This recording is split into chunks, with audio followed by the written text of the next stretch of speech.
O que eu gosto muito de fazer com bolsa americana é o que eles falam lá, que é dollar cost averaging. Outro inglês necessário, mas esse é um termo Tá americano. muito americaninho hoje. Dollar cost averaging é você não sabe quando vai ficar barata e você não sabe o melhor momento de entrar, você basicamente vai comprando um pouquinho de vez em quando.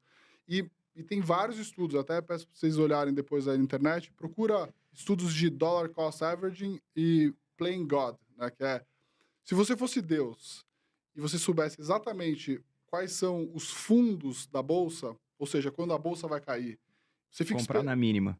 você começa o ano, você fica esperando, não compra nada, só compra na mínima.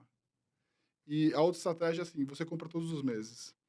A diferença daqui 20 anos é minúscula. Então, por que você vai querer gerar essa ansiedade Desgasta com muito você? menos, Então, né? o dollar cost averaging é uma coisa legal, que eu acho que faz sentido, entendeu? Respondendo a sua segunda pergunta, Carol, eu acho que assim, dólar perto de 5 é para comprar. Mas assim, para responder a sua pergunta de forma que o Beré respondeu a longa, né? A curta é sempre invista fora. Constantemente, aos Sempre pensa pouquinhos. assim, eu sou argentino, mas você não sabe ainda. Mas você pode ser, né? A gente tá do lado. O argentino investe em dólar, pelo menos o bem-sucedido, né? O argentino que viaja para fora, que foi para a Copa do Mundo ver a final, é o cara que investe em dólar. Provavelmente, né? Teve cara que vendeu a casa para ir, mas tirando esses caras. É, essa, essa, Então, assim, sempre tenha dinheiro Esse exemplo em do dólar. Bruce é maravilhoso, porque é o seguinte, o argentino, né, que tá logo ali e tal, ele já teve rupturas muito grandes ao longo dos últimos anos, diferente do Brasil, que não teve rupturas tão grandes. Então, imagina que no Brasil a gente tivesse o que aconteceu na Argentina em algum momento. Provavelmente, na época dos nossos pais, provavelmente agora eles estariam com todo o patrimônio em dólar, porque quando você tem casos de ruptura muito grandes, você realmente chega à conclusão de que não dá para você deixar o teu dinheiro num país tão inseguro. Eu agora baixei um aplicativo aqui, que isso para usar no cartão de débito mesmo, assim. Você paga no Pix, você pode usar na hora.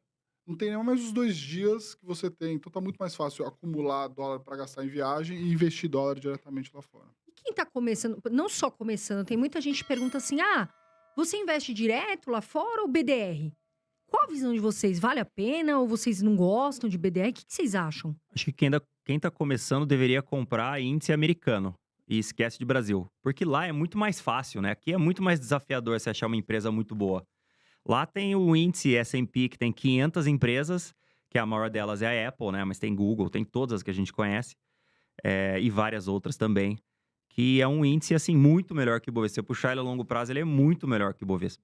Assim, muito, 1000 vezes melhor. E ainda em dólar. Dá Então, uns assim, 13, dá uns 13%. Lá o S&P dá uns 13% ao ano por aí. anualizado, quanto uma renda fixa de 5%. Então, se você tiver paciência, você vai ganhar 13% ao ano em dólar, né, que é muito bom. Dá pra você comprar a BDR do S&P aqui, né? O S&P é o índice americano. O Chama ETF. IVVB11. O ETF, né? O ETF que chama IVVB11, você pode comprar aqui. Mas falei BDR. vocês preferem investir lá fora? Direto ou não? Para quem É. está começando, eu acho melhor investir aqui, comprar o ETF aqui. É. Mas se depois já entender um pouco mais, tiver a disponibilidade de ter 2 corretoras, as corretoras brasileiras já estão disponibilizando nos próprios aplicativos de você, no próprio cadastro, você começar a comprar lá fora direto, o que facilita muito também o acesso. Então a gente também torce para a evolução desse mercado, né? A gente tinha poucos players e acho que isso vai aumentar. Então vai aumentar muito a facilidade das pessoas investirem lá fora. Mas eu dou um ótimo exemplo de investir lá fora. Eu trabalhei em Londres, eu era trader em Londres e meu fundo de pensão ficou fora. Eu não posso sacar ele. Então ele ficou num veículo offshore lá. Ficou um veículo, lá fora. E eu peguei todo ele e coloquei, vou comprar uma ETF de Bovespa, né? E comprei ETF de Bovespa. Isso foi em 2013. De 2013 a 2022, em dólar, o Ibovespa caiu coisa de 15% ou 20%. Então eu perdi 20% em dólar, porque eu botei na ETF de Brasil. Se eu tivesse colocado na ETF do S&P, né, do índice americano, Tinha multiplicado por 3. subiu coisa, 2, 3 vezes, sei lá. vezes. Em dólar, obviamente, né? Então, assim, a longo prazo, a gente fica aqui brigando com o Ibovespa, mas o Ibovespa tem pouca empresa, tem coisa de 80, o S&P tem 500. No mercado americano tem 9 mil, eu acho, se não me engano. Aqui, no geral, na bolsa tem 400 e poucas.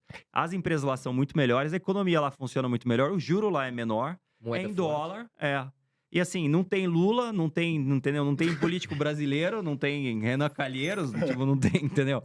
Não tem congresso, a Janja. só maravilhoso, Ainda pode sacanear o seu vizinho quando a bolsa aqui cair. Então, assim, eu acho que você sempre tem que ter dinheiro lá fora.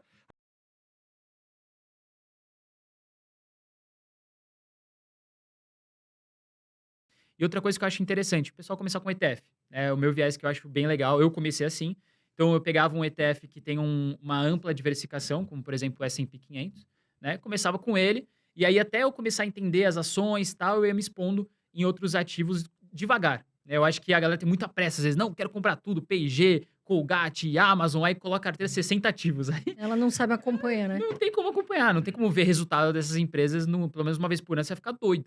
Então, assim, ETF e colocaria alguns ativos, dependendo do teu risco, né? De acordo com o tempo, entendendo, estudando, vendo o que é interessante. Eu faria dessa forma, foi o jeito que eu comecei, pelo menos, né?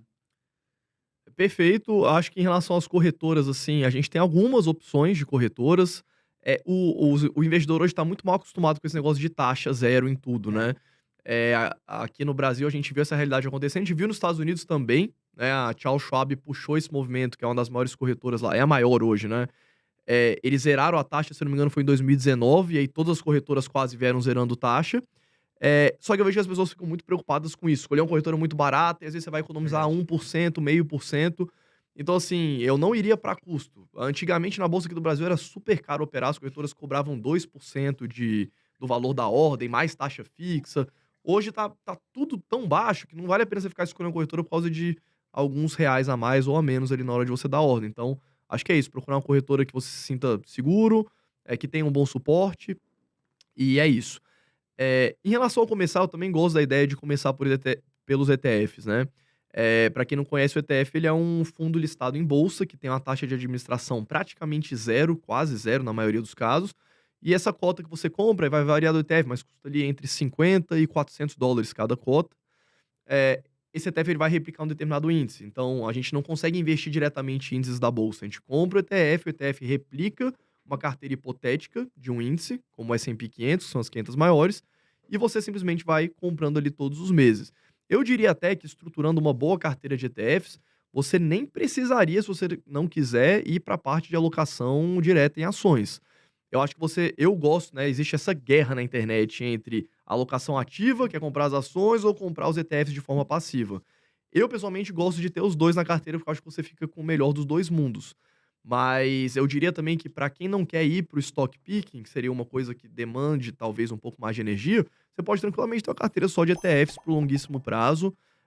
A gente compõe nessa alocação genérica que a gente tem nos ETFs com alguns ETFs que replicam algumas estratégias que se mostraram vencedoras no longo prazo, que é o que a gente chama de Factor Investing. Então, com alguns poucos ETFs ali, você já estrutura uma carteira que todo mês você só precisa abrir o home broker e gastar 5 minutos.